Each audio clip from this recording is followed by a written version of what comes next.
말씀 함께 읽겠습니다. 갈라디아서 5장 1절입니다. 시작. 그리스도께서 우리를 자유롭게 하려고 자유를 주셨으니 그러므로 굳건하게 서서 다시는 종의 멍에를 매지 마. 아멘. 이승만 대통령께서 나라가 망하는 걸 봤습니다. 조선 왕조가 망하는 걸 봤고 다시 나라를 잃어버린 나라를 되찾고 새 나라를 건국하기 그 전 과정을 본인의 생애와 함께 했습니다. 잃어버린 나라를 다시 건국한다는 건 정말 어렵습니다. 예전에 우리가 알다시피 고구려나 백제나 이렇게 나라가 망했을 때 다시 고구려가 백제가 생기기라는 건 거의 불가능한 일입니다. 근데 이승만 대통령께서는 나라가 망할 때 오히려 새로운 소망을 받습니다. 새롭게 나라를 건국할 어떻게 보면 새 디자인으로 다시 판을 짠 거죠. 그래서 우리가 이 마음가짐으로 통일한국 아카데미에 모였다고 봅니다. 우리가 이렇게 누리고 있는 이 자유는 결코 공짜가 아닙니다. 우리 조상들이 피와 땀을 흘려서 얻어낸 정말 값비싼 보물과도 같은 것입니다. 그래서 우리가 이 정신을 잘 알아야 됩니다. 이승만의 독립정신, 그리고 이승만 대통령의 건국정신을 알아야 이 나라를 보존하고 지킬 수가 있는 것입니다. 네. 저는 먼저 이승만의 인물론에 들어가기 전에 해방 이후 건국 인사들이 여럿 있었습니다. 그렇죠? 박헌영, 조만식, 김구 선생, 여운형 이렇게 있는데 저런 분들을 다 뭐라고 비난하고 싶지는 않습니다. 나름대로의 본인이 생각하고 있는 나라가 있을 거라고 생각했습니다. 그 디자인이 있었죠. 해방 후 어려운 혼란 전국 시대에 어떻게 보면 나라를 잘 건국해 보려고 나름대로 노력했다라고 생각합니다. 그런데 중요한 것은 나라를 건국했을 때 하나님께 비전을 받아 나라를 건국하신 분은 유일하게 이승만 박사뿐이었습니다. 기독교 교리와 국가의 정치 체제를 유일하게 결합시킨 분입니다. 그래서 어떻게 보면 우리가 이 이승만 박사가 디자인해 놓은 이 대한민국 터 위에 지금 우리가 살아가고 있는 것입니다. 이것은 결코 부인할 수 없습니다. 제가 진보사관에 계신 분들하고 많이 대화를 해본 적이 있습니다. 그러니까 우리랑 역사사관이 좀 다른 분들. 근데 좀 안타까운 게 뭐냐면요. 이승만 대통령의 공과사가 분명히 있습니다. 공이 있고 과가 있습니다. 그런데 제가 그 진보사관의 역사관들에게 대화하면서 느낀 건 뭐냐면요. 쉽게 말해서 여러분 우리 아버지가 있잖아요. 저도 이제 살아생전에 아버지랑 이렇게 사이가 좋지는 않았지만 아버지가 마음에 안 들거나 아버지가 밉다고 해서 그 아버지를 내 아버지가 아니라고 하거나 다른 사람의 아버지를 내 아버지라고 할 수는 없습니다. 그렇죠? 이 세상은 불가 변경 영역이 있습니다. 절대로 변해서는 안 되는 불가 변경 영역이 있는데 쉽게 말해서 내 아버지가 마음에 안 들다고 해서 내 아버지가 아니라고 하거나 다른 사람이 내 아버지라고 하면 그럼 폐륜입니다. 폐륜. 성경의 역사는 아담과 하와가 하나님을 떠난 것이 폐륜입니다. 폐륜. 여러분 폐륜은 어떻게 됐습니까? 죽습니다. 근데 이 진보사관의 역사학자들이나 그분들이 얘기하는 것은 지금 폐륜을 가리키고 있습니다. 이승만 대통령이 공과 사가 있습니다. 그렇다고 해서 이승만 대통령이 국부가 아니라고 하거나 다른 사람이 국부라고 하면 그럼 폐륜적인 역사관입니다. 저는 그것이 너무 심각한 수준에 이르렀다고 생각합니다. 맞습니다. 그래서 우리가 이 폐륜적인 역사관을 지금 빨리 바로잡지 않으면 설사 통일이 되더라도 굉장히 위험하고 불안한 통일이 될 수 있습니다. 그렇죠? 그래서 우리가 국부 이승만에 대해서 정확히 그 국부의 자리를 올려놓고 공과 과를 따져야 됩니다. 그게 없이 공과 과를 따지는 것은 나라의 아버지, 그러니까 이 나라를 건국한 아버지에 대한 예의가 아니죠. 그래서 우리도 이 국부에 대한 위치를 오늘 어느 정도 올려놓은 상태에서 공과 과를 따지는 객관적인 평가가 이루어져야 되지 않을까 싶습니다. 근데 진보사관 역사학자들은요, 아예 이것을 부정합니다. 그렇죠? 그래서 저는 좀 안타까운 마음이 있는데 어쩔 수 없습니다. 그냥 설득할 수 없습니다. 왜냐하면은 이미 대화가 되지 않기 때문에. 그러면 자라나는 세대에 대해서는 올바른 역사관을 가르쳐야 된다고 저는 믿습니다. 그래서 오늘 이승만을 찬양하거나 이승만 대통령 우상화하려고 하는 것이 아닙니다. 있는 그대로 보자는 것입니다. 과연 우리에게 남겨준 공이 뭐고 과가 뭐였는지를 있는 그대로 보는 객관적인 역사 의식이 필요합니다. 그동안의 이승만 대통령의 과에 대해서는 우리가 너무 잘 알고 있습니다. 그렇죠? 뭐 독재자, 뭐 4.4 5.18 개헌, 뭐 여러 가지 얘기들이 있는데 오늘은 그런 걸 다 일일이 거론하진 않고요. 이승만이 대통령이 어떤 인물이었는지 인물론 중심으로 한번 살펴보고자 합니다.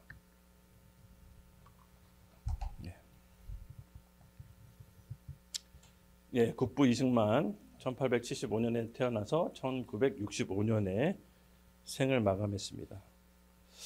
우리 강의안을 제가 드렸죠. 강의안을 같이 보면서 함께 설명하도록 하겠습니다. 예, 알다시피 이승만 대통령 평산 황해도 평산 출생입니다. 만 2세에 서울로 이제 올라왔거든요. 근데 그분의 이 가계 내력을 보면요, 전주이씨 세종대왕의 형이죠. 양녕대군의 16대 손. 그러니까 왕가의 자손입니다. 이승만 대통령이. 근데 그분이 이제 갑인고단이었죠. 갑인고단이 뭐냐면은 가난하고 고단한 삶을 통해서 가정에서 태어났다는 뜻입니다. 세종대왕의 16대 손으로 태어나서 전주시의 왕가로 태어났지만 가문은 그렇게 풍족하지는 않았습니다. 그래서 어렵게 이제 살림살이를 살았죠. 부친으로는 이경선 씨고요. 모친은 김씨 이렇게 나와 있습니다. 그래서 이 이승만 대통령의 자질은요 총명합니다. 특별히 암기력, 또 어떻게 보면 웅변술, 언변이 좋았고 용모는 단정하고 완강한 모습을 취했다고 합니다. 그래서 교육으로는 도당서당에서 이제 교육을 받았습니다. 도당서당은 뭐냐면 전주시 왕손들이 교육받는 기관이었습니다. 어떻게 보면 서당이죠. 전주시 왕가에 받는 서당에서 교육을 받다가 과거 시험에 여러 번 떨어집니다. 그래서 과보개혁으로 과거 시험이 폐지된 다음에 친구의 권유로 여러분 잘 알다시피 아펜젤러 선교사가 설립한 배제학당에 이제 입학하게 됩니다. 배제학당 영어학과에 입학하면서 국제 정세에 눈을 뜨고 영어에 눈을 뜨고 어떻게 보면은 우물한 개구리가 세상을 바라보는 시각이 넓어지게 된 것이죠. 예, 그 과정을 통해서 여러분 아시다시피 조지 워싱턴 대학교 그리고 하버드대, 프린스턴대 학사, 석사, 박사를 5년에 이제 마치게 됩니다. 미국 역사상 유례가 없다고 하더라고요. 그러니까 학사, 석사, 박사가 외국 유학생이 5년 안에 마스터한 거는 전무후무한 기록이라고 합니다. 그만큼 좀 머리가 총명했던 것 같아요. 근데 이제 조지 워싱턴 대학교에서는 1년을 학사를 마쳤는데 어떻게 1년 동안 학사를 마쳤지 보니까 배제학당에서 교육받은 그 교육 과정을 인정해 줬다고 합니다. 그래서 학사를 1년 안에 마칠 수 있도록 이제 배려해 줬던 거죠. 그의 이제 전공을 보면요. 조지 워싱턴 대학교에서 정치학 학사를 취득했고요. 하버드 대학교에서는 사학사, 역사죠. 특별히 이제 미국사와 유럽사에 정통했다고 하고요. 프린스턴 대학교에서는 이제 박사학위를 받았는데 국제법을 전공했습니다. 그때 박사학위 논문이 바로 미국을 영향을 받은 중립이라는 논문으로 미국 영향해서 국제 외교 관계에 대해서 이제 논문을 쓰셨습니다. 그걸로 이제 석 박사를 이제 취득하셨고 취미가 있는데 취미는 한시였습니다. 한시. 그리고 서예, 연날리기, 뭐 바둑, 낚시 등을 즐기셨다고 합니다. 국정에 중요한 결정을 내릴 때는 낚시로서 생각을 정리하면서 중요한 결정을 또 내렸다고 합니다. 그래서 이승만 대통령에 대해서 직업에 대해서 이제 살펴봤는데 그가 생애에 걸어왔던 직업이 정말 여러 가지 파란만장하더라고요. 뭐 기자였다가 외교관이었다가 또 교회를 개척한 복음 전도자였다가 또 사업도 하셨더라고요. 중간에 사업가도 되셨다가 또 나중엔 대통령에까지. 그러니까 나라가 위기에 처했을 때 그때그때 옷을 갈아입는 정말 카멜레온 같은 분이셨어요. 우리나라 국부가 굉장히 창의적인 사람이었던 것 같아요. 뭐 본인 개인적으로도 출중했지만 그때그때 모습을 갈아입고 바꿔서 본인이 이렇게 나라를 위해서 헌신하는 모습을 보면은 이때 당시에 정말 번잡할 수 없는 어떻게 보면 좀 깨어있는 사람이었구나. 구한말에는 여러분 알다시피 우리나라 조선 전체가 갖고 있는 세계관은 소중화 사상이었어요. 중국이 세계의 중심이고 조선은 그 중국의 작은 중화, 소중화. 그래서 그 세계관을 벗어날 수 없었는데 이승만 대통령은 배제학당에서 이 세계가 어떻게 돌아가고 서양 문물이 이미 중국 문물을 앞서서 세계를 주름잡고 있다는 것을 알았던 거죠. 그래서 소중화 사상에서 빨리 깨어나서 우리 조선이 살기 위해서는 어떤 길을 가야 되는지 이미 머릿속으로 좀 계산을 하셨던 것 같아요. 예, 어떻게 보면 당대에 나올 수 없는 사람이 한 사람 나온 겁니다. 예, 예. 그 사람이 인생의 생애를 한번 같이 살펴보도록 할 텐데요. 예. 여러분 최근에 젤렌스키 대통령하고 우리 트럼프 대통령하고 백악관에서 싸우는 거 보셨죠? 좀 어떠셨어요? 그래도 한 나라 국가인데 저렇게 국가 원수가 매몰차게 무시를 당하나? 저는 약간 좀 충격적이었어요. 그래도 우크라이나에서는 대통령이잖아요. 그렇죠? 그리고 전쟁을 수행해서 세계 초강대국하고 싸워서 3년을 버티고 있는데 저렇게 백악관에 와가지고 트럼프 대통령의 참모들한테 무시를 당하는 거 보고 좀 너무 심했다 싶을 정도로 서러웠을 것 같아요. 근데 이때 당시 이제 트럼프 대통령하고 이제 젤렌스키가 러시아와의 전쟁을 끝내기 위해서 휴전 협정을 이렇게 상의하는 과정에서 크게 두 분이 이제 싸웠던 거죠.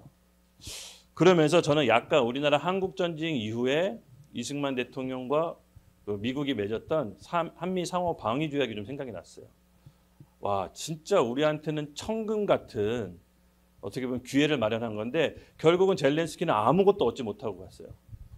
뭐 우크라이나, 미국 상호 방위 조약은커녕 지금 있는 군대도 빼겠다, 그리고 있는 지원도 다 빼겠다, 최악의 상황을 이제 맞이하게 됐는데 우리나라가 이제 휴전 협정할 때 여러분 아시다시피 당시에는 우리나라도 굉장히 어떻게 보면 지금 현재 우크라이나보다 더 불리한 상황이었습니다. 예, 더 여건이 좋지 못했어요. 왜냐하면 미국은 빨리 전쟁을 끝내고 자국으로 철수하고 싶었고 어떻게 보면 미국은 한반도에서 발을 빼고 싶었거든요. 근데 이승만의 전략이 굉장히 유효했습니다. 어떻게 보면 타고난 전략가이자 외교가였습니다. 한미 상호 방위 조약이라는 조약을 체결하면서 영구적으로 주한미군이 한국에 주둔하게끔 합니다.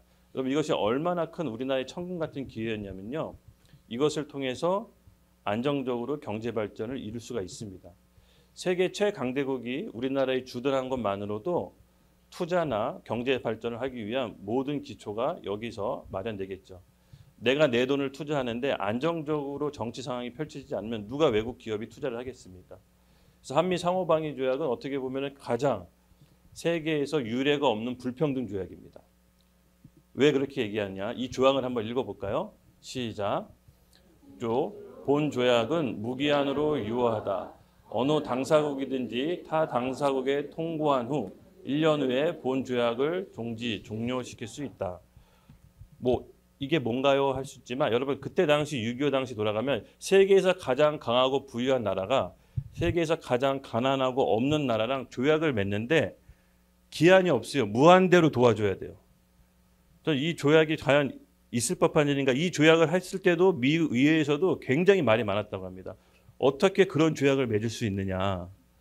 기한이 없어요. 누구가 한 병이 싫다고 할 때까지 계속 지켜줘야 돼. 막말로 미국이 우리를 지켜주지 우리나라 같은 약소국이 당시에 미국을 어떻게 지켜주겠습니까? 그렇죠? 둘 중에 한 나라가 공격받으면 다른 한 나라가 도와주게끔 돼 있는데 우리나라는 당연히 도와줄 수 있는 상황이 아니잖아요. 도움을 받아야 되는 입장인데 이 조약을 맺었던 거예요. 그리고 기한이 있냐? 약속 기한도 없어요. 그냥 싫다고 할 때까지 계속 해줘야 돼. 그래서 미 의회에서도 국회의원들이 도대체 이런 조약을 왜 맺었냐라고 굉장히 말이 많았다고 합니다. 어떻게 보면 하나님께서 맺어주신 정말 기이한 조약 같아요. 예, 기이한 조약. 그래서 지금도 미국은 여기에 묶여가지고 우리나라를 지켜주고 있습니다. 그래서 트럼프 대통령이 이걸 바꾸려고 방위비 올려라, 뭐 올려라, 뭐 올려라. 생각해 보니까 너무 많이 이제 내준 거죠. 근데 참 감사한 겁니다. 지나고 나니까 이 조약 자체가 감사했다라는 걸 알 수 있습니다.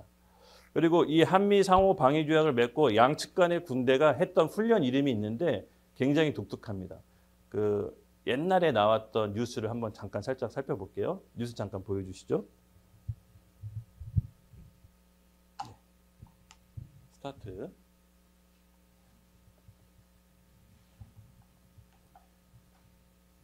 PPT에서 컨텐츠 사용을 눌러서 동영상을 플레이를 누르면 됩니다. 잠깐 불 좀 꺼주시겠어요?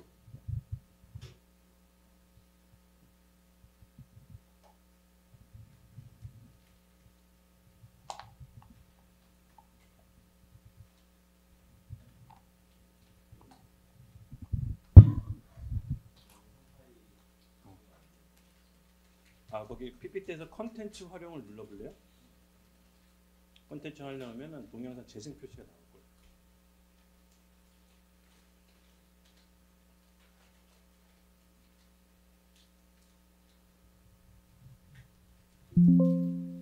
컨텐츠 활용 위에 도구 못 찾았어요?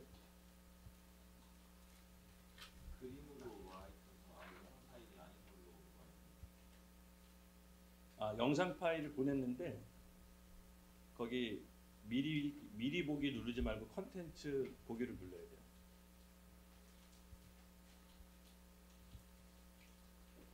안 되면 다음 기회 하고 불 켜주십시오. 다음 화면 보여주시고. 예. 그러니까 제가 뭘 얘기하려고 하냐면요. 양측 간의 군대인데 양측 간의 군사 훈련이 어떠냐면요. 팀 스피릿이에요. 팀 스피릿. 그러니까 영이 같아야 된다. 그러니까 군대 훈련치고는 제목이 굉장히 영적이에요. 그러니까 양측 간의 군대는 단순히 상호 방위 조약이 아니라 팀 스피릿, 적과 함께 싸우기 위해선 영이 같아야 된다라는 팀명을 줬어요. 이게 주한미군 사령관이 이 이름을 줬다고 합니다. 당시. 맞습니다. 한국과 미국 간의 관계는 단순히 국가 간의 조약이 아니라 영적인 언약 관계라고 해도 과언이 아닙니다. 지금도 그 영적인 언약 관계가 계속 이제 이어지고 있는데 다음 화면 넘어가 주실까요? 네. 근데 그 뉴스 화면에 그 얘기가 그때 당시 나왔는데 지금은 이제 볼 수가 없습니다. 예. 그래서 다시 요즘 뉴스를 좀 살펴보고 다시 이제 이승만의 인물론으로 이제 넘어갈 텐데요. 보시다시피 이제 이승만 대통령은 배제학당에 이제 입학하게 됩니다. 가보개혁으로 과거 시험이 없어지자 친구의 권유로 이제 배제학당에 들어가는데 이때 서양의 지리학과 영어에 대해서 이제 제대로 배우죠. 예. 그때 당시 알다시피 협성해보라는 어떻게 보면 월간지를 이제 발행하게 됩니다. 주필로 협성해보의 매일 그 잡지에 주필로 이제 활동하고요. 이것이 매일 신문으로 최초의 한글 신문으로 이제 발전하게 되고 이제 제국 신문으로 편집위원으로 들어가는데 제국 신문은 감옥에서 이승만 대통령이 이제 글을 기고하게 됩니다. 이렇게 해서 계속해서 이승만 대통령은 이제 한성 감옥에서 이제 어떻게 보면은 집필 활동을 계속해서 이어가는데요. 이 한성 감옥에 들어가게 된 이유가 있습니다. 여러분 알다시피 고종 황제 폐위 사건으로 연루되어 가지고요. 일본에 있는 박영우를 고종 황제를 입헌 군주제로 상징적인 의미로 왕으로 놔두고 실질적으로 통치를 박영우를 총리 대신으로 세워서 이 나라 조선을 개혁하려고 했는데 이것이 발각됩니다. 그래서 쿠데타로 연루돼 가지고 종신형을 사형 선고를 받고 감옥에 이제 투옥되죠. 그때 어떻게 보면 이승만 대통령 일생 일대 회심이 벌어지는데 이때 이제 예수님 믿는 그리스도인으로 개종하게 됩니다. 개종하고 나서 이분이 나라에 대한 비전을 발견하게 됩니다. 이 한성 감옥에 있을 때 러일 전쟁이 발발하거든요. 러일 전쟁. 그래서 러일 전쟁이 끝나면 그 전쟁에 승리한 국가가 조선을 이제 지배하게끔 돼 있기 때문에 이 본인이 집필하고 있던 영안사전을 급하게 마무리하고 이제 계속해서 신문사에 사설을 쓰기 시작합니다. 그때 만들어진 책이 여러분 잘 알다시피 독립전쟁. 예. 독립전쟁에서는 새로운 나라에 대한 국가에 대한 디자인을 그 안에 담아놓습니다. 그러니까 아까 김진호 목사님도 말씀하셨지만 사실은 바다까지 내려가야 새로운 물결이 트게 됩니다. 어떻게 보면요, 이 나라가 새로 디자인된다는 것은요, 완전히 무너져야 또 새롭게 태어날 수 있는 계기가 마련된다고 봅니다. 그래서 이승만 대통령은 이 감옥 때 철저하게 고생을 엄청 많이 했다고 합니다. 이때 만난 수감자들하고 정말로 평생 인연이 되는데요. 이상재 선생을 이때 감옥에서 만나고요. 이승만 대통령의 평생 재정적 후원자가 됩니다. 그리고 여기서 복음 전도가 일어나는데 여러분 아시다시피 복방이라고 간수들과 제수들에게 복음을 전해서 성경 공부 학교처럼 복방이라는 모임이 이루어집니다.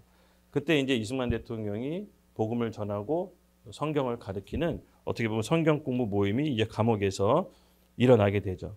그래서 이때 당시 간수와 죄수 모두 다 모여가지고 성경 공부를 했다는 기록이 있습니다. 그래서 5년 7개월 동안 감옥 생활을 이제 하는 동안 이 독립정신이라는 책을 통해서 정말 이 나라 그리고 새롭게 건국될 나라에 대한 디자인을 짜는데 여기서 뭐라고 얘기했냐면요. 결국은 새롭게 나라는 대한민국이라는 나라는 자유인의 공화국으로 만들어야 된다. 자유에 대한 개념이 당시에는 없었는데 조선시대에 이 자유에 대한 개념을 잘 정리해놨습니다. 자유는 뭐냐? 결국 간단하게 얘기해서 개인의 소유권, 내가 번 돈 내가 가질 수 있는 개인의 사적 재산권이 보장돼 있어야 된다. 그리고 그 자유는 하나님께서 인간에게 부여하신 고유한 권한이다. 그래서 자유에 대한 인식과 내가 가지고 있는 사적 재산권이 인정이 돼야 진정으로 내가 자유인이라는 것을 알 수가 있다라고 합니다. 그러니까 자유에 대한 개념을 잘 정리해 놓으셨습니다. 당시 조선시대에는 없는 개념을 우리 이승만 대통령께서 잘 정리해 놓으셨죠. 이것은 미국의 독립선언서에 영향을 받아서 정리해 놓은 것입니다. 그리고 영구평화론을 정리하셨는데 영구평화론이 뭐냐면요. 자유롭게 통상하고 서로 교류하고 무역을 하면 전쟁의 횟수가 줄어든다는 것입니다. 그래서 무역을 활발히 해서 서로 필요한 물자들을 나누고 경제적으로 얽혀 있으면 그만큼 전쟁이 줄어들 수 있어서 영구적으로 평화가 유지될 수 있다는 영구평화론도 여기서 말씀합니다. 그 자유와 통상은 인류 영구평화론에 이바지할 수 있다라는 내용입니다. 물론 이런 이론적인 것뿐만 아니라 영적인 것도 이때 비전을 받습니다. 교회 경락이라고 감옥에서 계속 신문사에다가 신문 사설을 기고했었죠. 신학 월부에 이런 사설을 기고했는데 우리 같이 함께 읽어볼까요? 시작.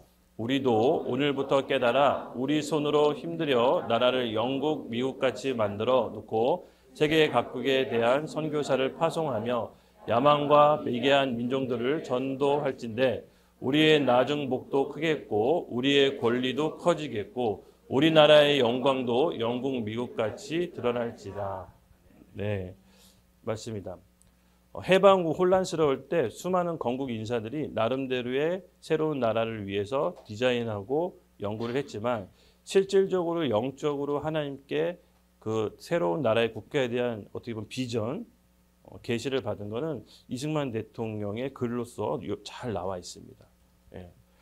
나름대로의 유토피아 그리고 세상에서 이 백성들을 잘 살기 위해서 디자인, 공산주의를 그때 당시 가장 많이 채택을 했었죠.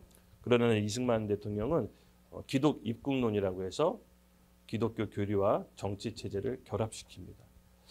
그것은 오늘날 어떻게 보면은 대성공을 거둔 겁니다. 사실은 이게 중세 국가 교회 시대 이후로 과연 기독교 교리를 현대 국가 정치 체제에 결합시키는 게 성공할 수 있겠느냐 이런 의문점들이 굉장히 많았어요.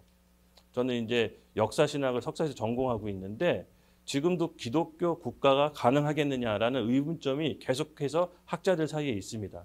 중세 때는 교황청이 정말로 국가교회시다라고 해서 그 국가의 시민이 카톨릭 신자로 자연스럽게 됐는데 완전 신정일치였거든요.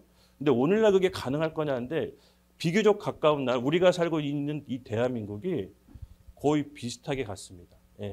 기독교 교리와 국가체제를 결합시켰습니다. 근데 그것을 가장 무리 없게, 가장 부드럽게 중세처럼 강압적으로 한 것이 아니라 정말로 하나님의 창조 질서 원리대로 헌법을 하나님의 말씀에 기초해서 지어놓고 그 안에서 기독교 교리와 국가체제를 결합시켰습니다. 그나마 이것이 미국의 정치체제를 본따서 만든 거긴 한데 그래도 이것이 가장 안정적인 국가체제라고 봤던 것 같습니다. 또 이런 말을 남겼는데요. 함께 읽겠습니다. 시작. 마땅히 만국의 왕이시고 만국의 왕이신 예수 그리스도를 우리로 왕을 삼아 피와 정욕의 모든 성정을 다 버리고 함께 돌아와 만세의 빛난 용상 앞에 머리를 숙이고 모두 천국을 위하여 싸우는 강병이 되어 사탄과 세상을 쳐서 이기고 만국을 합하여 한 천국을 만들자. 네, 확실히 정치 지도자이긴 하지만 굉장히 영적인 분이셨어요. 예, 이 세상 돌아가는 있지 결국은 보이지 않는 세계의 영적인 원리를 알고 있었기 때문에 싸움도 정확하게 할 수 있었던 것 같습니다. 예, 그분은 또 감옥에서 이런 말을 남겼는데요. 결국은 교회의 중요성에 대해서 말씀하셨습니다. 에베소서 1장 21절에서 23절은요. 이 세상 구조가 나와 있거든요. 그리스도를 머리로 한 몸된 교회 발 아래 세상이 있는 구조인데 이것을 너무나도 잘 알고 계셨습니다. 우리 이승만 대통령이 감옥에서 어떤 얘기를 했는지 한 번 더 읽어보겠습니다. 시작. 정치는 항상 교회의 본의로서 교회에서 강화한 사람이 많이 생길수록 정치의 근본이 스스로 바로 잡히나니 이것을 생각지 않고 다만 정치만 고치고자 하면 정치를 바로 잡을 만한 사람도 없으려니와 설령 우연히 바로 잡는다 할지라도 썩은 백성 위에 맑은 정부가 어찌 있을 수 없으리요. 반드시 백성을 감화시켜 새 사람이 되게 한 후에야 정부가 스스로 맑아질지니 이어찌 교회가 정부의 근원이 아니리요. 아멘. 교회의 역할을 정확히 알고 계셨습니다. 사람을 교육시키고 그 사람을 깨우쳐서 지식적으로 깨우쳐도 결국은 그 사람이 성령으로 감화되지 않으면 결국 세상이 바뀌어도 원상태로 돌아간다는 걸 알 수 있었기 때문에 교회에서 예수 믿고 성령으로 감화한 사람들이 많이 생기고 그 사람들 토대 위에 맑은 정부를 세울 수 있다라고 영적인 어떻게 원리를 관통하고 계셨죠. 맞습니다. 그래서 이승만 대통령은 나중에요. 복음 전도자로서요. 전국을 복음 전도 여행을 떠납니다. 그리고 하와이에서도 교회를 개척하시고 어떻게 보면은 종교 지도자이면서도 정치 지도자고 정체성이 참 카멜레온 같으세요. 딱 뭐라고 규정 짓기가 굉장히 어렵습니다. 그냥 하나님의 사람이었던 것 같아요. 나라를 너무 사랑했고 자기 백성을 너무 사랑했어요. 근데 성격도 너무 강하고 강직해서 약간 유아 독전 스타일입니다. 그러니까 자기 외에 경쟁자를 두질 못했어요. 약간 나 잘났다 이런 식이었어요. 권력 의지가 굉장히 강하셨고 이인자를 두지 않으셨어요. 근데 그런 성향을 하나님이 쓰세요. 해방 이후 나라가 극도로 혼란스럽고 분열과 갈등이 찼을 때 이승만 대통령 같은 강력한 분이 서서 혼란한 상황을 정리하십니다. 하나님은 그 기지를 그냥 사용하세요. 그리고 유라시아 대륙 전부 다 공산화될 때 대한민국만 유일하게 한반도 남반부 38도선 이남에 자유민주주의 국가를 세우게 됩니다. 때로는 이런 강력한 분들이 기준이 잡는 것이 필요합니다. 이 시대에는 이분이 필요했던 것 같습니다. 예. 그래서 그가 꿈꾸는 나라는요. 함께 읽겠습니다. 시작. 그가 꿈꾸는 나라 이스라엘 같은 아시아의 제사장 나라 선교 한국을 꿈꿨습니다. 그래서 하나님이 한국 백성 이스라엘 백성같이 특별히 택하셔서 동양의 처음 예수교 나라를 만들어 아시아주의 예수교 문명을 발전시킬 책임을 매기심이니라. 한국교회 핍박이라는 책 하와이 망명 때 썼던 책인데요. 이 책도 굉장히 잘 써진 책입니다. 그러니까 일본이 한국 교회를 핍박하는 것에 대해서 외교적으로 다른 서구권 그 강대국들한테 설명이 안 됐어요. 왜냐하면 본인들도 제국주의였기 때문에 본인들 서구 열강이 자기들도 식민지를 막 건설하고 있는데 일본이 한국을 식민지로 삼았습니다라고 이게 논리적으로 호소가 안 되는 거예요. 그래서 어떻게 설득했냐? 너희들과 같이 조선도 기독교 국가인데 일본이 기독교 국가를 박해하고 있다. 그래서 도와달라라는 논리로 기가 막히게 서구 열강들을 설득시킵니다. 그러니까는 어떻게 대화하고 어떻게 협상해서 이기는지를 너무나도 잘 알고 있고 미국 역사와 유럽 역사를 꿰뚫고 있어가지고 대통령, 트루먼 대통령도 만나고 나중에 이제 이렇게 루즈벨트 대통령도 만났는데 협상이 어마어마하게 탁월합니다. 그래서 세계에서 제일 가난한 나라가 세계에서 가장 강력한 나라랑 상호 방위 조약을 맺는 것도 탁월한 협상력에서부터 비롯될 것입니다. 여기 보시면 이제 포츠머스 강화회의가 있는데요. 아까도 얘기했지만 이승만 대통령이 감옥 때 러일 전쟁이 발발했죠. 그래서 러일 전쟁에서 승자가 조선 반도를 이제 차지하게 되는데 충격적이게도 여러분 일본이 러시아를 이겼습니다. 이것이 서양 세계에서는 굉장히 큰 충격으로 다가왔습니다. 아시아 국가가 서양의 국가, 어떻게 보면 러시아도 그때 당시에도 강대국이었습니다. 전쟁에서 이겼다라는 것은 서양 세계에서도 큰 충격으로 받아들였습니다. 그래서 미국의 중재로 러시아와 일본 전후 어떻게 조선을 처리하고 어떻게 보상할 건지 포츠머스 강화 회의가 이제 열리고 있었죠. 여기 보면 이제 일본군이 러시아 군을 향해서 이렇게 총을 향해서 쏘고 있는 모습이 보여지는데, 예, 서양 세계가 큰 충격에 빠졌고 이 사건을 계기로 이 러일 전쟁을 계기로 일본이 강력하게 부상합니다. 예. 우리나라는 쟁기와 호미 요거 할 때 일본은 벌써 항공모함을 만들었어요. 예, 그러니까 이게 어마어마하게 메이지 유신 이후로 강력하게 일본은 앞서 나가고 있었습니다. 그때 러시아를 깨버린 거예요. 굉장한 큰 충격적인 사건이 아닐 수가 없죠. 예. 그때 알렌 공사의 탄원으로 이승만 대통령이 감옥에서 5년 7개월 만에 갑자기 외교관 옷을 입고 알렌 공사가 고종 황제한테 탄원을 하죠. 밀사로 루즈벨트 대통령을 만나서 조선이 일본의 보호국이 되지 않도록 이승만 청년 이승만이라는 사람을 보내주십시오라고 알렌 공사가 당시 선교사님이셨죠. 고종 황제한테 탄원을 합니다. 고종 황제가 어떻게 보면 급한 나머지 자기를 어떻게 보면 쿠데타 일으키려고 했던 주동 세력을 다시 감옥에서 빼내서 다른 방도가 없었나 봐요. 이승만 대통령 여기 보면 이 복장 보이시죠? 이게 외교관 당시 외교관 복장이라고 합니다. 감옥에 있는 사람을 끄집어내서 외교관 옷을 급하게 입혀가지고 고종 황제가 급했나 봐요. 너가 가서 루즈벨트 대통령을 만나서 협상을 해라. 그러니까는 갑자기 이제 이승만이 외교관이 된 거죠. 고종 황제의 어명을 받고 루즈벨트 대통령을 만나러 갑니다. 근데 만납니다. 면담에 성공합니다. 그러나 이미 너무 안타깝게도 루즈벨트 대통령을 만났지만 여기 보시면 다스라 테프트 밀약이라고 하죠. 이미 미국과 일본 사이에 조약이 체결돼서 밀약이 체결돼서 필리핀은 미국이 가져가고 조선은 일본이 가져가는 걸로 합의가 된 끝난 상태였습니다. 근데 루즈벨트 대통령이 약간 이승만 대통령한테 희망을 줬었나 봐요. 아, 그러냐? 그러면 어떻게 국무장관을 통해서 그 사실을 접수해라. 정식으로. 그러면은 회의를 거쳐서 조선의 상황에 대해서 회의를 해보겠다. 그래서 기쁜 마음으로 자신의 의견이 접수된 줄 알고 고종 황제한테 전보를 치죠. 폐하, 대통령을 만났습니다. 우리의 입장을 전달했습니다. 루즈벨트 대통령이 우리의 입장을 고려한다고 합니다. 기쁜 마음으로 고종 황제한테 전보를 쳤는데 배신당했죠. 예, 이미 밀약이 다 끝난 상태였고 루즈벨트 대통령은 조선을 도와줄 마음이 전혀 없었습니다. 예. 그리고 나서 이승만 대통령이 크게 실망하고 고국으로 돌아옵니다. 예. 정말 안타까운데 그리고 나서 이제 어떻게 보면은 박사학위를 취득한 다음에 여러분 아시다시피 우리나라 YMCA 초대 학감으로 이제 부임하죠.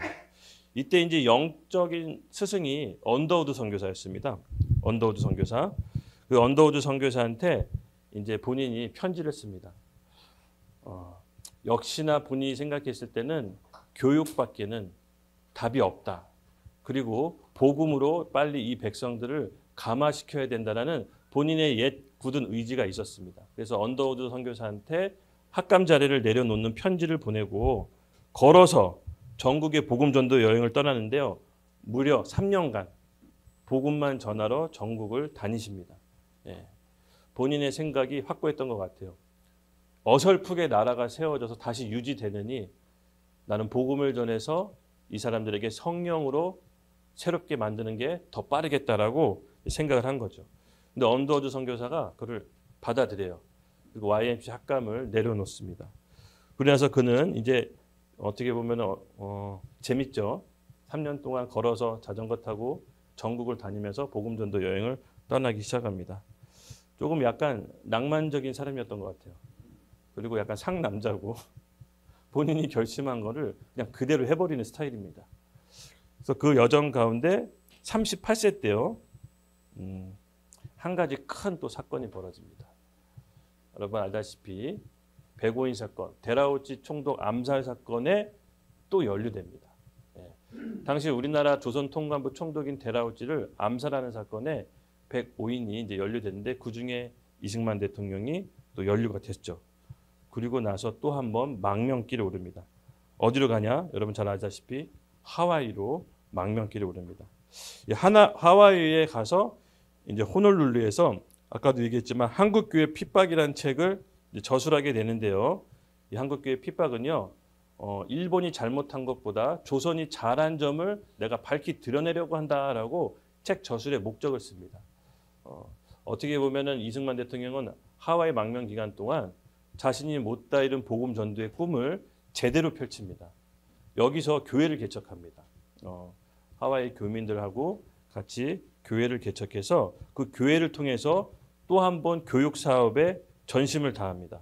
그래서 한인 기독학원과 한인 기독교회를 창립하고요. 계속해서 복음 전도 활동과 어떻게 보면 선교 사역을 하와이를 전초 기지로 이제 삼게 되는 거죠. 나중에 한번 하와이 갈 수 있는 기회가 있으면 한번 가봤으면 좋겠습니다. 거기 이승만 대통령이 세웠던 교회도 있고 이때 또 이제 독립 자금을 마련하기 위해서 사업도 하세요. 그러니까는 광물인가 어떤 거를 이제 만들어서 미군에 군납하는 이렇게 사업을 하기로 했었는데 잘 안 됐다고 합니다. 그래서 그 사업이 이제 실패하면서 약간 교민들 사이에서 좀 안 좋은 얘기가 돌기 시작했다고 합니다. 사업이 최초로 이제 실패했는데 그러면서 이승만 대통령은 또 독립운동을 계속해서 이어나갑니다. 상하이에서 대한민국 임시정부 초대 국무총리로 선임되고요. 그리고 통합 임시정부의 임시대통령으로 선출됩니다. 그래서 한성 임시정부의 집정관 총재라는 자리로 대통령과 같은 권력인데 이제 집정관 총재라는 이름으로 수장이 되고요. 또 워싱턴 DC 구미위원회 설립 운영위원 하십니다. 그래서 여러 가지 하와이에서 외교를 통한 독립운동을 계속해서 펼치십니다. 그러니까 이승만 대통령이 펼쳤던 아까 전에 한국교회 핍박이라는 책이 있죠. 이 책은요. 저희도 교회에 보관하고 있는데 여러분 꼭 한번 읽어보시길 권장합니다. 그러니까는 나라가 어려웠을 때 일본이 어떻게 교회를 핍박했는지 그 일본이 민족 문화 말살 정책이 있죠. 그러니까 우리나라의 정체성을 없애기 위해서 말과 글씨, 이름까지 이제 바꾸는데 가장 두드러진 핍박이 가장 컸던 게 어디냐면 교회였습니다. 일본의 타겟이 교회.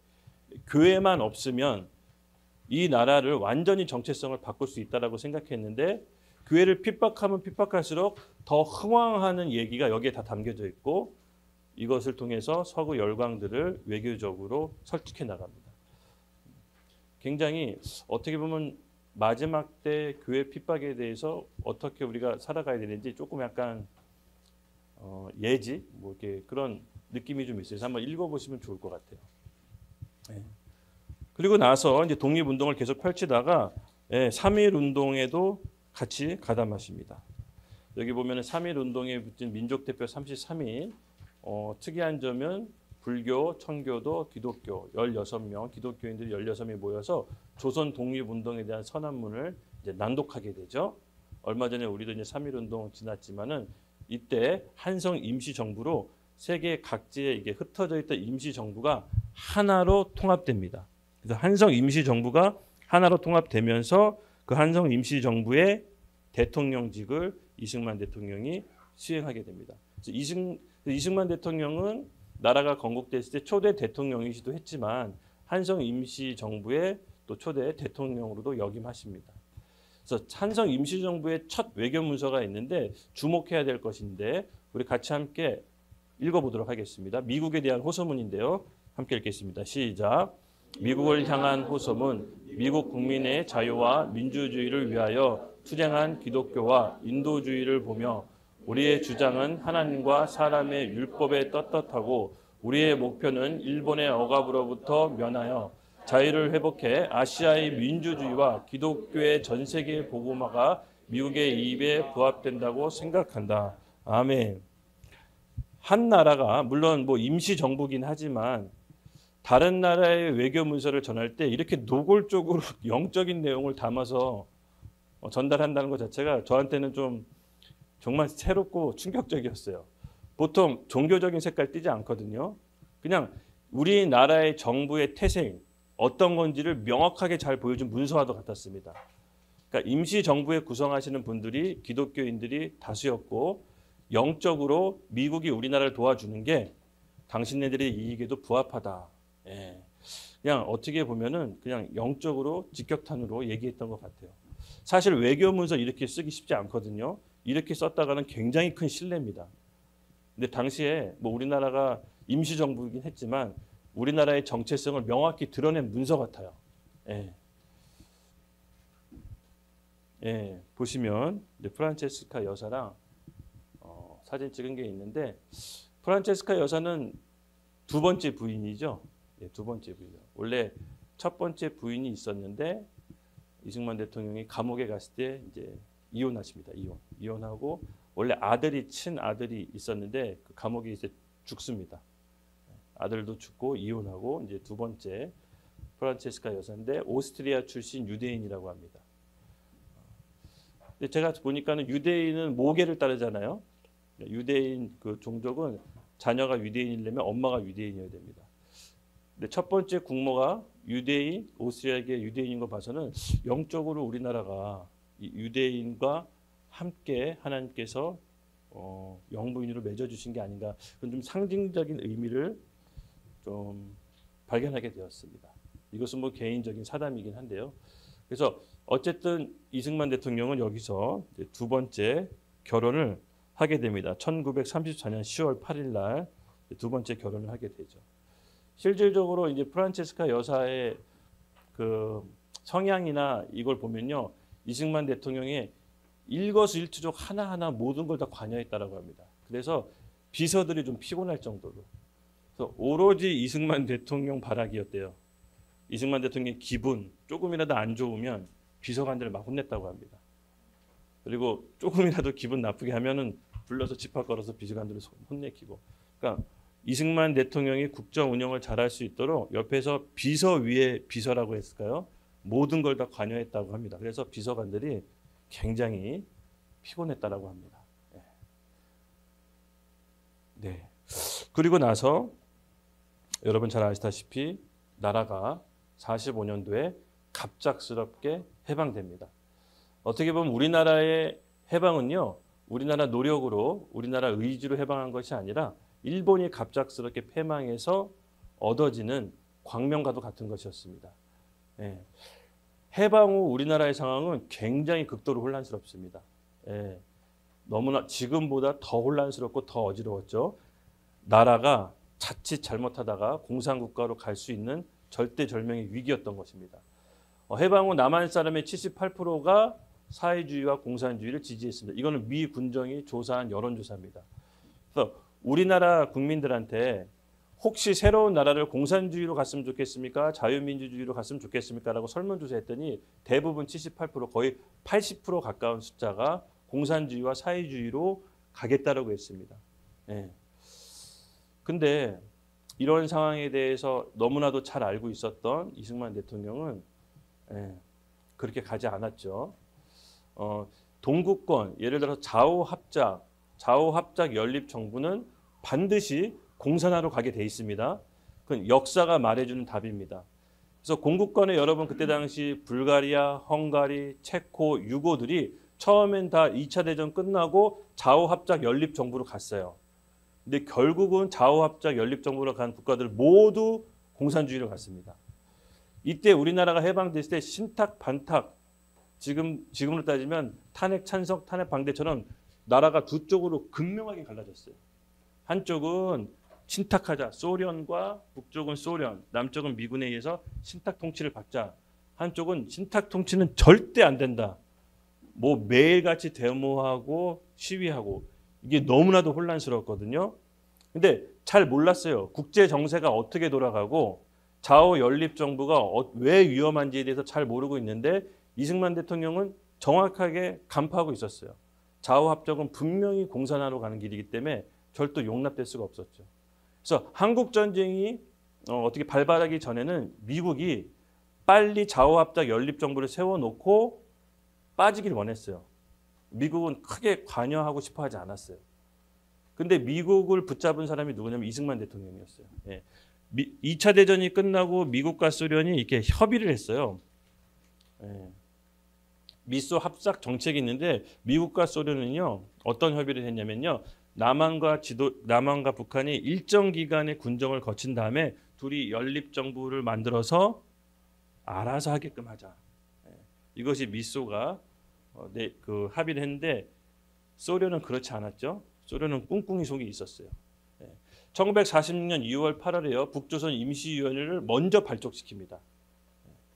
그리고 46년 3월 5일 북한 단독 토지 개혁을 합니다. 그리고 46년 7월 1일 북한 단독 화폐를 먼저 해버려요. 이미 남북이 분단되기도 전에 먼저 단독적으로 이를 벌립니다. 그리고 46년 8월 10일 날 주요 산업을 북쪽에 있는 주요 산업시설을 국유화, 김일성 공산당이 이제 국유화하기 시작합니다. 소련이 미소 공담회에 참여한 숨은 목적은 뭐냐면 북한을 완전히 공산하기 위한 시간 벌기 작전으로 씁니다. 그리고 대한민국을 건국을 방해하죠. 그래서 한반도 적화 통일을 위한 시간을 벌기 위해서 그렇게 시간을 끄는 거였습니다. 이걸 딱 간파하고 있던 사람이 누구였죠? 예, 제가 봤을 때 남한 내 건국 인사 중에 이승만 대통령이 유일했던 것 같아요. 그냥 유일했던 것 같아요. 이것을 막아 쓴 거죠. 예. 그리고 나서 그냥 미국한테 절대로 빠져서는 안 된다. 그래서 모스크바 3상회의 때 강대국들이 신탁 통치가 결의되는 것을 알았습니다. 그리고 나서 이승만 대통령은 유엔의 허가하에 외교 활동을 굉장히 발빠르게 펼칩니다. 그리고 5월 10일 날 여러분 아시다시피 자유총선거를 펼칩니다. 이 자유총선거는요 모든 국민에게 동등하게 1인 1표를 주어지는데요. 여자, 남자 모두 1인 1표를 주어지는 대사건이 벌어집니다. 이게 왜 획기적이냐면요. 여러분 영국을 다른 서구 열강들이 1인 2투표를 얻기 전에 수백 년이 걸려요. 예. 1954년 투표권 3.5%만 귀족들이 갖고 있었는데 1918년에 모든 남자에게 투표권, 1928년 모든 여자에게 투표권. 전 국민이 투표권을 갖는데 174년이 소요됩니다. 영국에서. 그리고 프랑스도 1945년 모든 여성에게 투표권이 허용됩니다. 그 전까지만 해도 어떻게 보면 민주주의의 나름대로 본인들이 민주주의의 시작이라고 외치는데 모든 여성의 투표권을 갖는 건 얼마 안 되지 않았습니다. 그리고 미국은 1776년 영국에서 독립되고 1965년까지도 흑인들에게 투표권을 안 줬습니다. 불과 최근 일입니다. 그리고 1865년 노예 해방 이후 100년 동안 흑인이 투표권 갖는데 소요가 됩니다. 이만큼 1인 2투표권을 갖는다는 것은 굉장히 어려운 일인데 이승만 대통령은 획기적으로 처리해버립니다. 그냥 무썰듯이 그냥 획기적으로 해버립니다. 그리고 나서 자유총선거를 통해서 남한이라도 단독 정부를 세우려고 합니다. 여기서 이제 많은 공격들이 있습니다. 결국 이승만 대통령 때문에 우리나라 분단의 원흉이 된 것이 아니냐. 예. 그런 논리로 접근을 하는 거죠. 근데 여러분 잘 생각해 보십시오. 이때 남한만이라도 단독 정부를 했다. 아닙니다. 아까도 도표에 봤다시피 이미 북한은 소련하고 함께 자체적으로 토지개혁, 화폐개혁, 단독으로 국가를 설립하기 위한 과정을 몰래 준비하고 있었습니다. 몰래. 예. 이거는 공문서에 다 나옵니다. 예. 그 상황 가운데 남한만이라도 빨리 단독 정부를 수립하지 않으면 자연스럽게 북한에 의해서 적화된다는 걸 알고 있었기 때문에 공식적으로 인정받는 유엔의 허가하에 투표를 행합니다. 예. 여러분 우리나라 한반도에서 공식적인 국가는 당시 남한밖에 없었습니다. 그렇죠? 예. 사람이 태어나도 주민등록증을 발부받고 출생신고를 해야 공식적으로 우리 뭐 운전면허증도 나오고 나중에 주민등록증 나오고 하잖아요. 그러니까 출생신고를 인정받은 날이 바로 이날이라고 보시면 됩니다. 그래서 이 날이 왜 중요하냐면요. 한반도의 유일한 합법 정부는 대한민국뿐이다라고 해서 유엔에게 공식적으로 인정받게 되는 겁니다. 그래서 저는 이것 때문에 분단의 원흉이고 어떻게 보면 이승만 대통령이 모함을 당하고 있는데 조금 제 생각에는 과장된 너무 무리한 논리의 비약이라고 생각합니다. 이것 때문에 분당의 원흉이 된 게 아니라 이것 때문에 공산화가 안 된 거죠.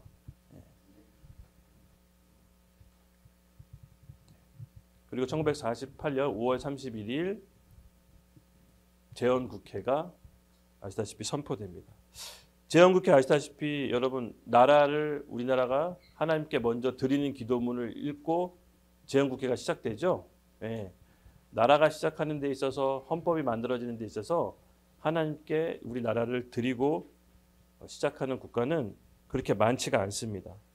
어떻게 보면 이때 하나님께서 우리나라를 드렸던 것 같아요. 국가 지도자들이 그때 당시에 읽었던 재헌국회 기도문은요.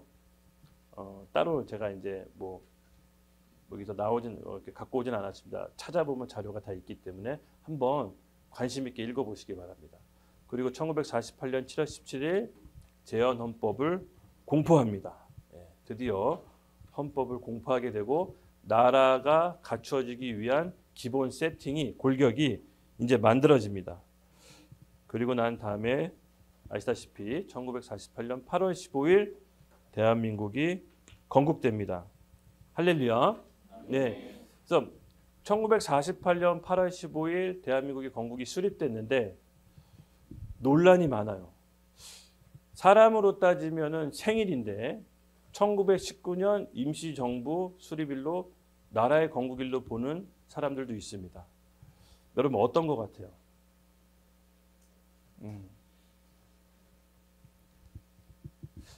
48년 전에 1919년 임시정부가 있었기 때문에 대한민국이 건국할 수 있던 거 아니냐 이렇게 얘기합니다. 저는 그냥 제 나름대로 이렇게 한번 생각해 봤어요. 아이가 출생하기 전에 엄마 뱃속에 있잖아요. 그러니까 엄마 뱃속에서 남자의 정자와 난자가 수정해서 잉태돼서 10달 동안 엄마 뱃속에 있었다면 출산한 날이 그 사람의 생일이지 않겠습니까? 저는 임시정부는 엄마 뱃속에 있는 수태했던 기간이라고 봐요. 그 수태했던 기간을 무시하고 싶지는 않아요. 당연히 그게 있었겠죠. 그리고 나서 정식적으로 출산했을 때 비로소 그 사람에게 출생일자와 그렇죠. 이제 서류를 만들 수 있게 됩니다. 그래서 저는 1919년이 나라의 건국일이냐 1948년이 나라의 건국이냐 이거 따지는 그 논란 자체가 굉장히 사람의 생일도 알 수 없게 하는 사생아처럼 만드는 것 같아요. 예. 출생이 어느 때인지 불분명하게 만드는 사생아와 같은 나라를 만들려고 하는 그런 역사관이 넌 굉장히 위험하다고 봅니다. 아까도 얘기했지만 이 나라 건국 대통령 국부가 엄연히 있는데도 그것을 부정하고 내 아버지가 아니라고 하고 내 아버지가 다른 사람이라고 얘기한 게 좀 폐륜적인 역사관이라고 했잖아요. 여러분 맞습니다. 그건 폐륜입니다. 대통령이 우리나라를 건국했죠. 부정할 수 없는 사실입니다. 그러니까 인정하고 싶지 않아도 인정해야 돼요. 내가 우리 아버지 자녀라는 거는 내가 싫다고 해서 바꿀 수 있는 게 아닙니다. 그건 인정해야 돼요. 마찬가지로 똑같이 국가 건립도 똑같습니다. 8월 15일 우리가 바꾸고 싶다고 해서 바꿀 수 있는 게 아닙니다. 유엔에서 인정한 8월 15일이 대한민국 정부의 생일날입니다. 그래서 이것을 바꾼다.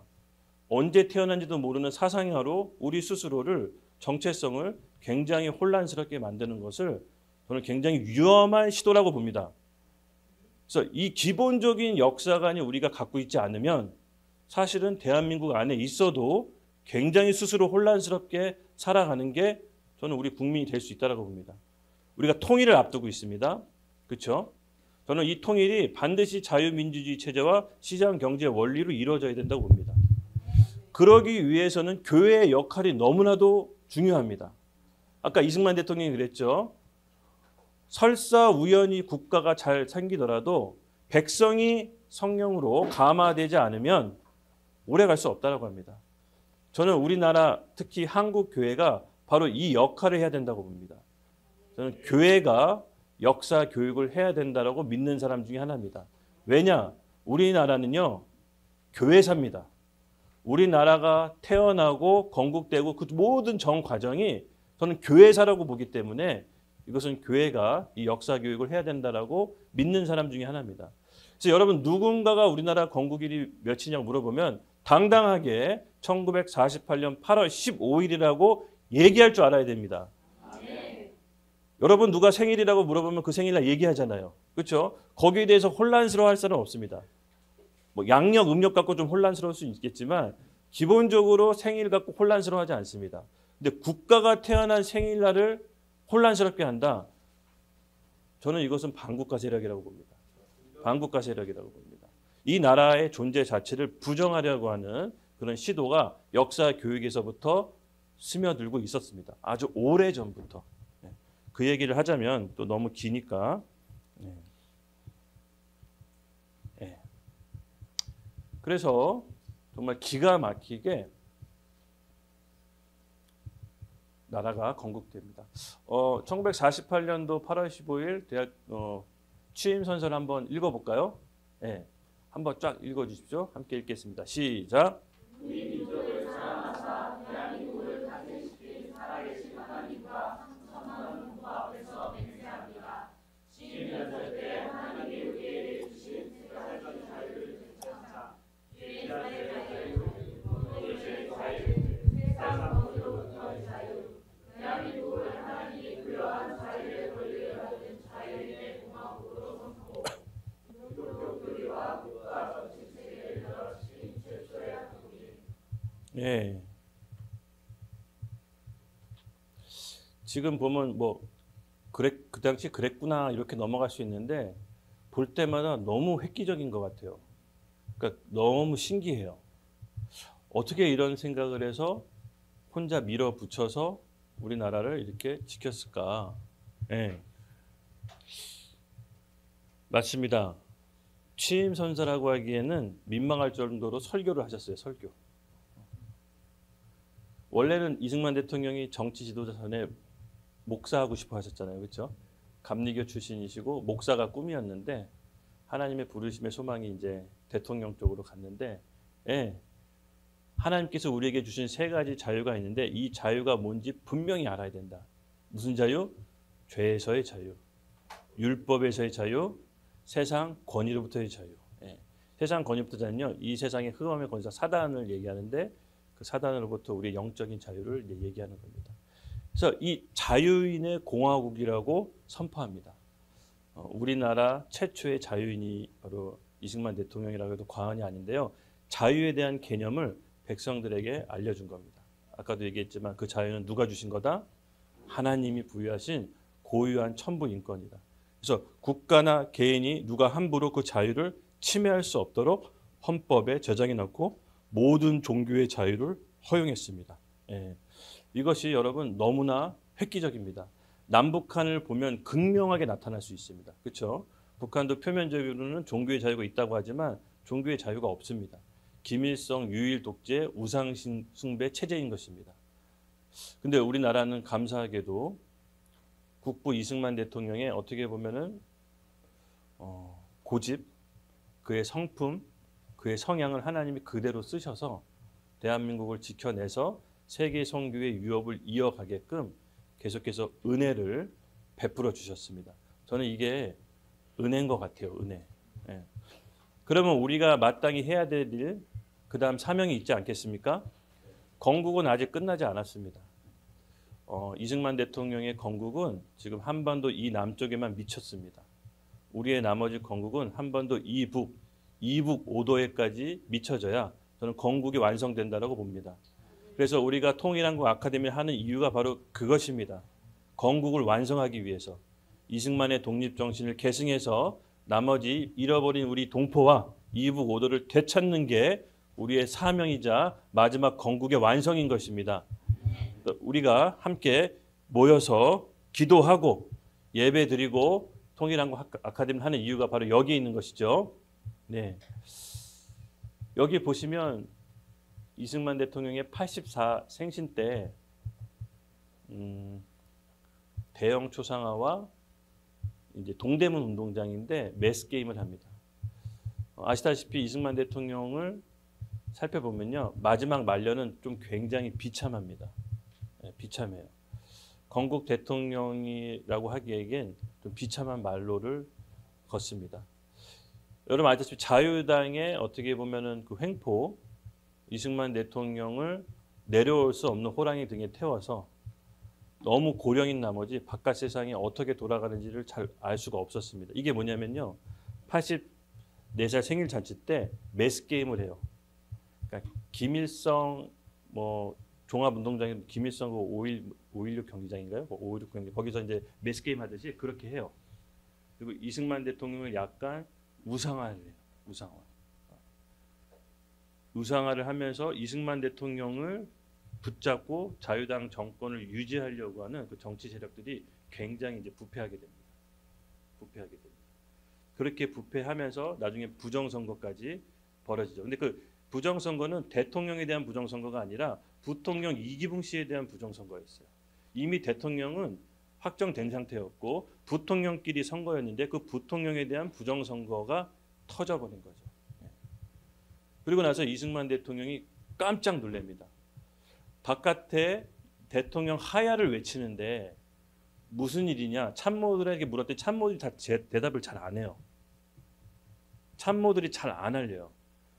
그래서 이승만 대통령이 역적을 이제 부리죠. 무슨 일이냐? 나중에 부정선거가 있었다는 사실을 알게 됩니다. 그리고 시위를 참가했던 학생 대표를 경무대로 부릅니다. 그리고 시위를 통해서 경찰 진압으로 많은 학생들이 희생이 되고 학생 대표와 시민단체 대표를 경무대로 불러서 이승만 대통령이 얘기합니다. 원하는 게 뭐냐? 그러니까 그때 학생 대표가 그 자료에 찾아보니까 각하 하야하기를 원합니다. 그래서 이승만 대통령이 그 학생들을 혼내켰을까요? 아니야, 혼내키지 않았습니다. 잘했다. 내가 원하는 민주주의가 이거다. 백성들이 불의를 보면 참지 않고 항거하는 것이 내가 원하는 민주주의다. 그러니까 이승만 대통령도 몰랐던 거예요. 이미 너무 고령인데다가 이렇게 밑에 자유당 간부들이 정권을 유지하기 위해서 엄청난 부정선거를 꾸렸는지 몰랐던 거예요. 마지막 이렇게 약간 우상숭배하듯이 매스게임 하는지도 본인도 모르는 거예요. 그러니까 이미 내려올 수 없는 호랑이들이 타셨어요. 그러니까 그 엄청난 소용돌이를 정리하고 건국을 하셨지만 말년에는 굉장히 비참하게 이제 마무리를 하게 되시죠. 그리고 나서 아시다시피 다시 하와이로 거의 내쫓기듯이 말은 잠깐 학생들의 소유가 시위가 잠잠해지면 다시 돌아오게 하는 게 혁명 정부의 어떻게 보면 설득이었지만 그때 이후로 돌아오지 못하고 죽을 때까지 하와이 요양원에서 사망하십니다. 그래서 우리가 마치 이승만을 볼 때 보면 느꼈던 게 약간 솔로몬 같아요. 솔로몬 같기도 해요. 저 개인적으로는 사람의 흥망성쇠가 하나님한테 달려 있잖아요. 분명히 이승만 대통령의 공은 너무나도 큽니다. 이승만 대통령이 나라를 건국하고 그런 세계의 공산주의 물결에서 대한민국을 지켜낸고 그것을 기반으로 우리나라가 세계 선교와 경제 발전을 이루는 것은 가히 어떻게 어느 전 세계 나라에 비교해서 견줘도 손색이 없는 공입니다. 이거는 어떻게 뭐라고 비난할 수가 없어요. 저는 과에 비해서 공이 너무 크다고 봅니다. 물론 과도 있습니다. 무조건 이승만 대통령을 찬양하자는 것이 아닙니다. 그렇다고 해서 아까도 얘기했지만 국부를 내 아버지가 아니라고 하거나 다른 사람이 내 아버지라고 하는 것은 저는 폐륜이라고 봅니다. 우리가 이승만 대통령의 1세기를 간략하게 이제 살펴봤습니다. 그는 거시적인 안목과 미시적인 분석으로 사안을 정확히 판단했습니다. 그리고 투철한 애국심과 사명감으로 무장했습니다. 이승만 대통령 재산이 거의 없었대요. 혹시 아세요? 마무리하고 하와이에서 돌아가실 동안 재산이 아무것도 가진 게 없어서 우리 그 양아들 이희호 박사님이시죠? 네. 아무것도 물려줄 게 없었대요. 아무것도. 일국의 대통령이라고 하기에는 너무 가진 게 없고 검소해서 충격받았다고 합니다. 충격받았다. 좀 마음이 아픈 게 이승만 대통령이 죽고 난 다음에 고국 땅을 밟았잖아요. 비행기로 이렇게 혁명 정부 그때 박정희 대통령 5.16 혁명을 일으켜서 5.16 혁명에 일으킨 부대가 저 바로 물레공원입니다. 물레공원이 박정희 대통령이 5.16 혁명 일으켰던 부대예요. 거기서 쿠데타 일으켜서 시청으로 간 겁니다. 나중에 한번 가보세요. 거기 박정희 대통령 흉상이 있습니다. 5.16 혁명의 발상지라고 해서. 그러니까는 어떻게 보면 박정희 대통령도 이승만 대통령의 자유당 집권을 완전히 무마시킨 것 같아요. 그러니까 혁명 정부의 명분을 얻기 위해서 국부를 너무 지웠던 것 같아요. 이게 좀 뼈아픈 실책이지 않을까 싶은데 그렇게 해서 이승만 대통령이 해외에서 죽을 때까지 그냥 내버려 둡니다. 좀 가슴이 너무 아팠어요.